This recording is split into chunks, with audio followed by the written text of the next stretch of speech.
Assalamualaikum warahmatullahi wabarakatuh. Perkenalkan, saya Tursia Danisa Sajita Talfa, NIM 2021020018, Manajemen Kelas A1, Manajemen Islam. Di sini saya akan mempresentasikan tugas saya yang berjudul Strategi Pokok Olahan Buah Anggur sebagai Produksi Unggulan di Kabupaten Buleleng, Provinsi Bali. Di sini bisa kita lihat daftar isinya. 1. Metode penelitian, 2. Hasil dan pembahasan, 3. Kesimpulan dan saran, 4. Hadis yang berkaitan, dan 5. Inspirasi jurnal. Masuk ke daftar isi yang pertama, yaitu metode penelitian. Penelitian ini dilaksanakan di Kabupaten Buleleng, Provinsi Bali pada bulan Juni sampai Desember 2020. Penelitian dilakukan dengan menerapkan protokol kesehatan, yaitu memakai masker, mencuci tangan, dan menjaga jarak. Kegiatan penelitian dilakukan dengan cara pengumpulan data primer melalui kuesioner, observasi, dan forum grup discussion pada stakeholder terpilih. Stakeholder terdiri atas Dinas Tanaman Pangan, Dinas Perindustrian dan Perdagangan, perguruan tinggi, dan praktisi setempat. Data sekunder didapatkan dengan mengumpulkan data statistik yang dimiliki pihak stakeholder dan pengumpulan referensi dari penelitian terdahulu. Pengolahan data dengan menggunakan AHP untuk menentukan produk unggulan. AHP digunakan dalam pengolahan data kuesioner yang mendukung dalam pemilihan prioritas komoditas. Penggunaan metode ini membantu peneliti dalam merumuskan alternatif olahan produk dari setiap komoditas. Bobot prioritas menunjukkan tingginya prioritas yang diberikan oleh responden stakeholder terkait terhadap olahan produk tersebut berdasarkan pertimbangan-pertimbangan yang dimiliki. Metode AHP memiliki prinsip kerja penyederhanaan suatu masalah kompleks tidak terstruktur, strategis, dan dinamis menjadi bagian yang tertata dalam suatu hierarki.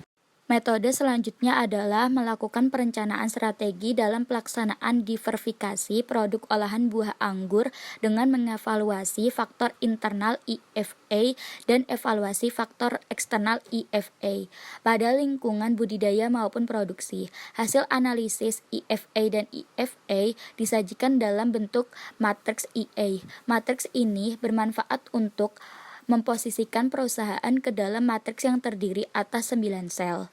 Matriks IA terdiri dari 2 dimensi, yaitu total skor matriks IFA pada sumbu X dan matriks IFA pada sumbu Y. Matriks ini dikelompokkan menjadi 3 strategi utama, yaitu pertama, grow and build, tumbuh dan bina, berada pada sel 1, 2, atau 4. Yang kedua, hold and maintain, pertahankan dan pelihara, mencakup sel 3, 5, atau sel 7. Yang ketiga, harvest dan divest, panen atau divestasi, mencakup sel 6, 8, atau 9. Hasil evaluasi faktor kemudian disusun menggunakan analisis SWOT untuk merumuskan strategi yang sesuai kekuatan, kelemahan, peluang, dan ancaman yang dimiliki. Analisis SWOT berguna dalam merumuskan strategi perusahaan dengan mengidentifikasi faktor yang didasarkan dengan logika yang dapat memaksimalkan kekuatan dan peluang. Namun, secara bersamaan dapat meminimalkan kelemahan dan ancaman. Hasil analisis SWOT kemudian disusun pada matriks SWOT. Matriks SWOT merupakan alat pencocokan yang penting guna dalam membantu para manajer menyusun dan mengembangkan 4 jenis strategi yang akan dilaksanakan.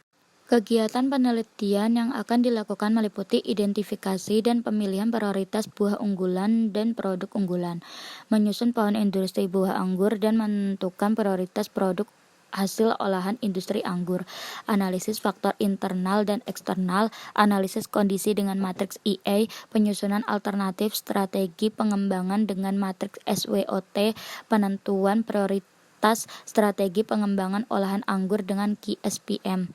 Tahapan penelitian dapat dilihat pada gambar pertama. Dan ini gambar nomor 1 kerangka penelitiannya. Bisa kita lihat baik-baik seperti yang saya jelaskan sebelumnya tadi. Dan ini kerangkanya. Masuk ke daftar isi yang kedua, yaitu hasil dan pembahasan.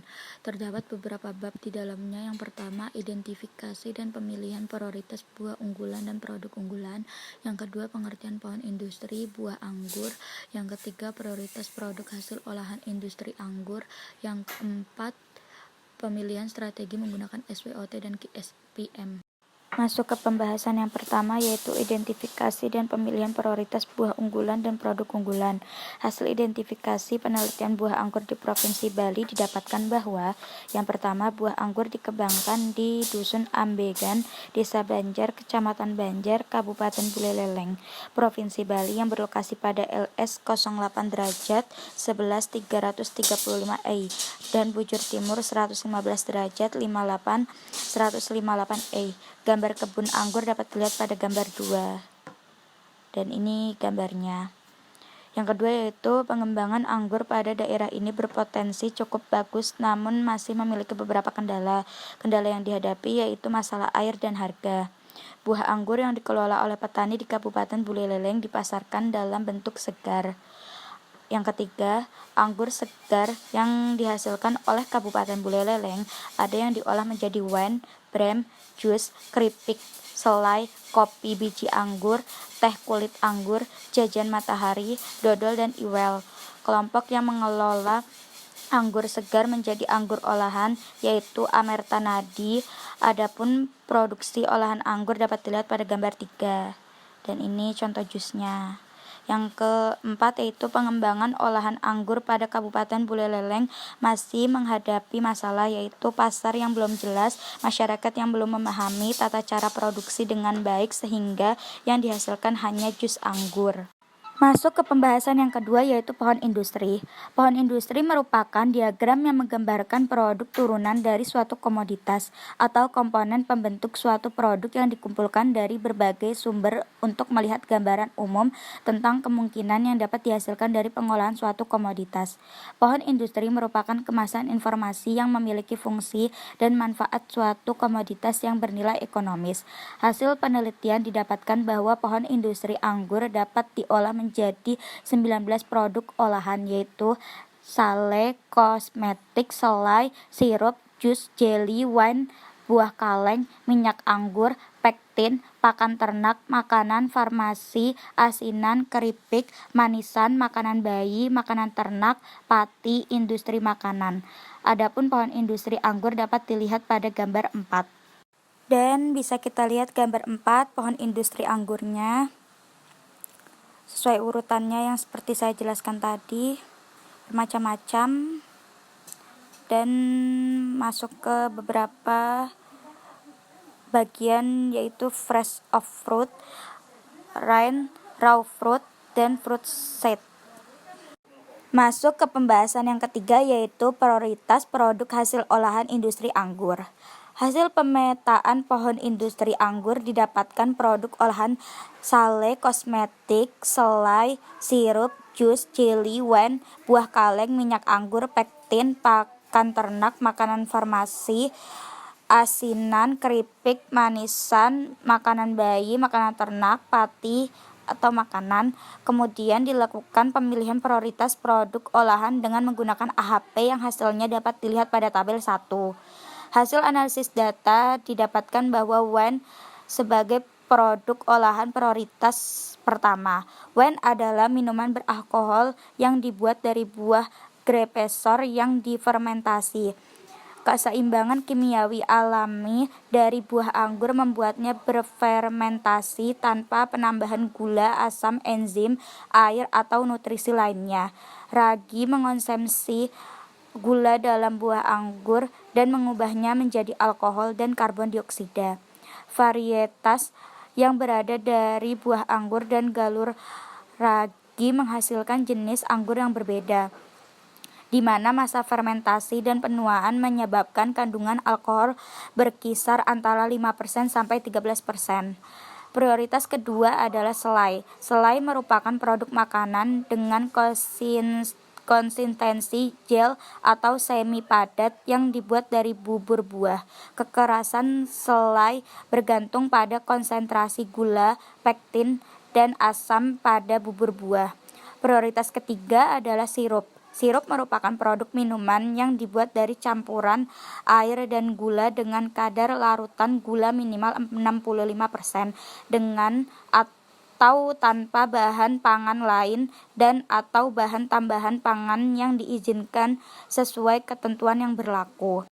Di sini dapat kita lihat tabel pertama yaitu prioritas olahan anggur, dan di sini sudah menurut urutannya. Hasil kuesioner dan olahan AHP, prioritas hasil olahan anggur didapatkan wine, selai, dan sirup merupakan nilai prioritas tertinggi dari alternatif pengolahan produk yang ada. Buah anggur di Dusun Ambegan, Desa Banjar, Kecamatan Banjar, Kabupaten Buleleng saat ini hanya mengolah menjadi jus anggur sehingga wine, selai, dan sirup menjadi alternatif pengolahan produk. Potensi alternatif pengolahan produk wine, selai, dan sirup telah tumbuh baik di provinsi, sehingga perlu diterapkan di Dusun Ambegan sebagai peningkatan nilai tambah komoditas anggur. Pengembangan produk wine di Provinsi Bali merupakan produk ponsial sebagai pendamping pariwisata mengingat Bali merupakan provinsi yang memiliki potensi wisata yang tak diragukan lagi. Masuk ke pembahasan yang keempat yaitu pemilihan strategi menggunakan SWOT dan KSPM. Strategi merupakan rencana jangka panjang yang dirumuskan oleh perusahaan dengan tujuan tertentu dengan melakukan tindakan tertentu untuk kemajuan perusahaan. Strategi harus dirumuskan secara tepat agar tujuan yang diterapkan dapat tercapai. Perumusan strategi pada penelitian ini menggunakan metode SWOT dan KSPM. Pada mulanya diperlukan analisis terhadap faktor internal perusahaan yang terdiri atas kekuatan dan kelemahan, serta faktor eksternal perusahaan yang terdiri atas peluang dan ancaman. Faktor internal pada tabel 2 terdiri atas faktor kekuatan dan faktor kelemahan penyusun agroindustri buah anggur di Kabupaten Buleleng. Faktor kekuatan yang pertama adalah potensi untuk pengembangan olahan buah anggur. Pengolahan buah anggur segar menjadi produk olahan akan meningkatkan harga dari buah anggur itu. Faktor kekuatan kedua yaitu mampu menghasilkan buah anggur dalam jumlah besar. Cuaca dan iklim di Kabupaten Buleleng sangat cocok untuk pengembangan buah anggur, sehingga buah anggur dapat tumbuh dengan baik. Anggur tumbuh maksimal apabila tumbuh di daerah beriklim tropis maupun subtropis. Namun, paling maksimal tumbuh di daerah tropis. Tanaman anggur sangat membutuhkan sinar matahari agar tumbuhnya maksimal dan dapat ditingkatkan kualitasnya dengan penerapan teknologi budidaya yang tepat. Faktor ketiga yaitu SDM yang berlimpah. Indonesia menempati posisi keempat penduduk terbesar sedunia. Hal ini menunjukkan bahwa banyaknya sumber daya manusia yang terdiri di Indonesia, sedangkan faktor kelemahan yaitu air yang tidak lancar untuk budidaya anggur, kesulitan memasarkan produk olahan anggur, dan SDM belum mengetahui tata cara produksi yang baik. Faktor eksternal pada tabel 3 merupakan faktor-faktor yang terdiri atas faktor peluang dan faktor ancaman. Hasil identifikasi terdapat 3 faktor peluang dan 3 faktor ancaman yang dihadapi pengembangan buah anggur Kabupaten Buleleng. Faktor peluang yang pertama yaitu banyaknya olahan turunan buah anggur di pasaran. Hal ini menunjukkan bahwa pasar dapat menerima olahan dari buah anggur. Faktor peluang kedua yaitu pasar ekspor yang terbuka lebar. Sejak tahun 2015, MIA telah berlaku dan hal ini membuat pasar ekspor di negara-negara tetangga terbuka lebar. Faktor peluang ketiga, adanya kunjungan turis asing ke Bali. Bali merupakan destinasi wisata terbaik peringkat 4 sedunia. Hal ini membuat turis asing banyak mengunjungi Bali. Turis asing tentunya sudah terbiasa mengonsumsi olahan anggur jenis wine, sehingga peluang besar pengembangan wine cukup berpotensi. Selanjutnya, 3 faktor ancaman penyusun buah anggur di Kabupaten Buleleng adalah harga buah anggur segar tidak bersaing. Buah anggur segar milik petani tidak bersaing dikarenakan petani terlalu bergantung pada tengkulak. Tengkulawak adalah pihak ketiga yang bisa mempermainkan harga harga dari anggur, sehingga petani hanya memperoleh keuntungan kecil atau bahkan tidak mendapat keuntungan sama sekali. Faktor ancaman kedua adalah pasar olahan anggur lokal belum terbentuk, dan faktor ancaman ketiga adalah kelompok masyarakat yang tidak setuju pembuatan olahan anggur wine. Mayoritas penduduk Indonesia tidak mengonsumsi olahan anggur jenis wine, sehingga pasar belum terbentuk dengan baik. Di sini dapat kita lihat tabel 3 faktor-faktor eksternal kunci buah anggur dan tabel 4 matriks IFA yang sebelumnya saya jelaskan tadi. Dapat kita lihat semuanya, ada yang faktor-faktor eksternal, ada peluang dan ancaman, dan yang tabel 4 matriks IFA ada faktor-faktor internal yang berarti kekuatan dan kelemahan. Hasil analisis faktor internal pada tabel 4 menunjukkan bahwa buah anggur di Kabupaten Buleleng didapatkan total nilai 2,61. Faktor kunci mampu menghasilkan buah anggur dalam jumlah besar menjadi nilai tertinggi dari faktor kekuatan dengan nilai 0,92. Sedangkan pada faktor kelemahan terdapat faktor kesulitan memasarkan produk olahan anggur menjadi nilai tertinggi dengan nilai 0,36. Pemasaran juga merupakan faktor terpenting suatu usaha kecil menengah dalam meningkatkan usaha dan menjaga kelangsungan hidup. Pemasaran juga mempunyai peran penting karena pemasaran merupakan nyawa untuk meningkatkan penjualan dan menambah nilai suatu produk. Pemasaran adalah suatu proses sosial dan manajerial di mana individu dan kelompok mendapatkan kebutuhan dan keinginan mereka dengan menciptakan, menawarkan, dan bertukar sesuatu yang bernilai satu sama lain. Tabel 5 matriks IAFA dapat kita lihat yaitu faktor-faktor eksternal kunci buah anggur, ada peluang dan ancaman. Peluangnya banyaknya olahan turunan buah anggur di pasaran, pasar ekspor yang terbuka lebar, adanya kunjungan turis ke Bali. Ancamannya harga buah anggur yang tidak bersaing, pasar olahan anggur lokal yang belum terbentuk, kelompok masyarakat yang tidak setuju pembuatan olahan anggur wine.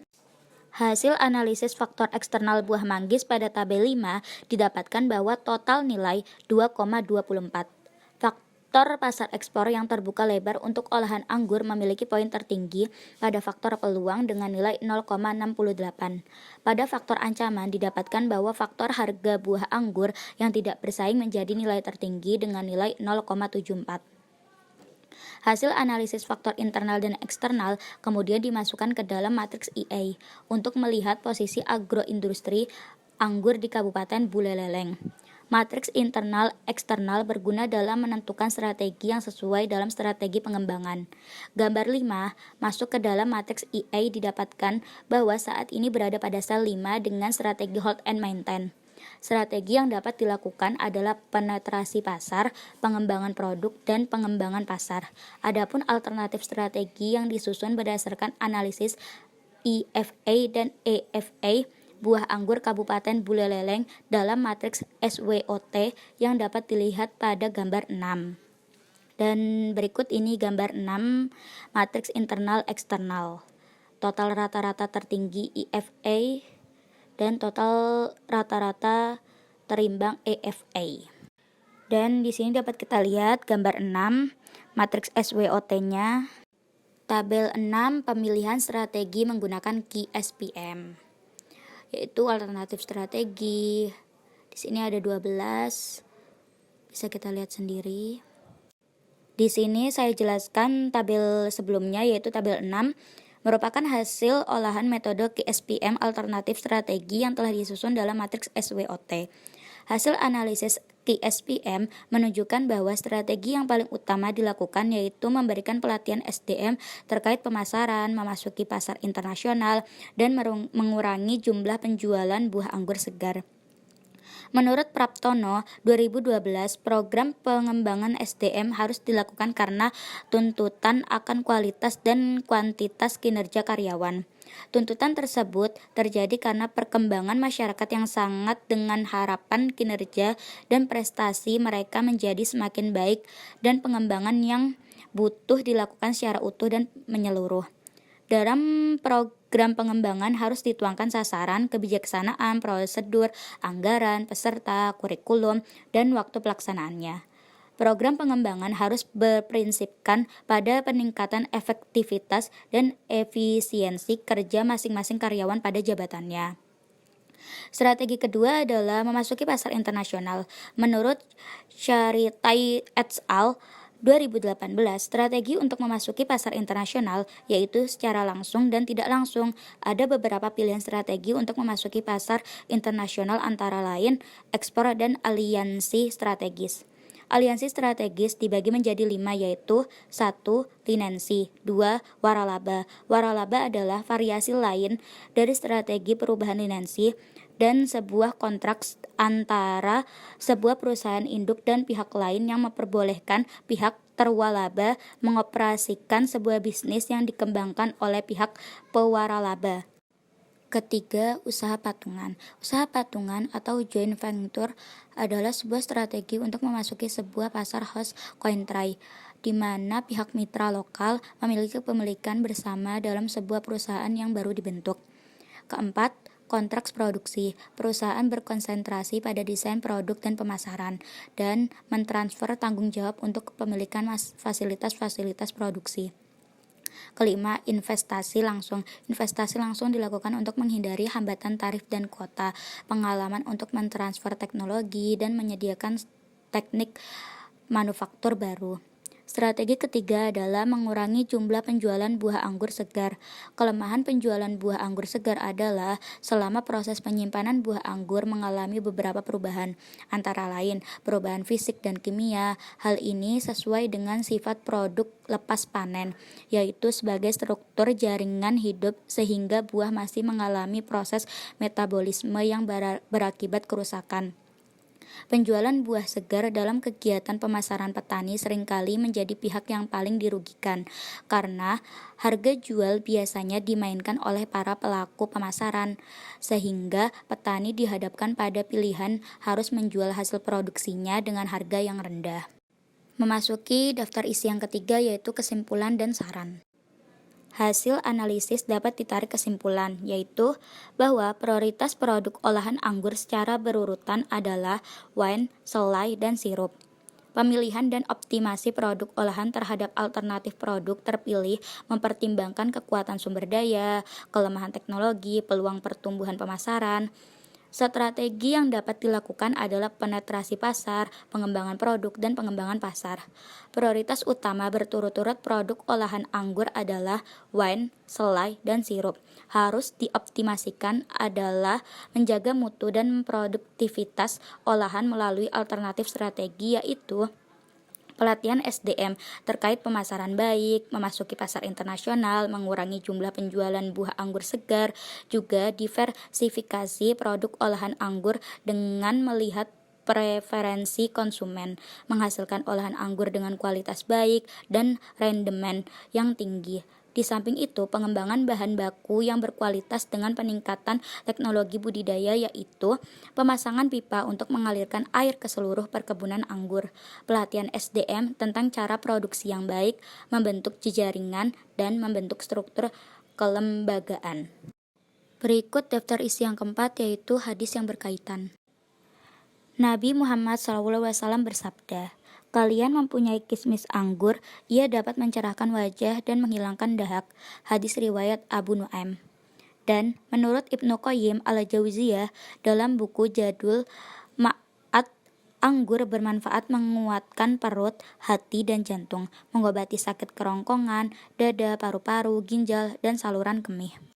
Dan memasuki daftar isi yang terakhir yaitu inspirasi jurnal. Di dalam anggur ada kebijaksanaan.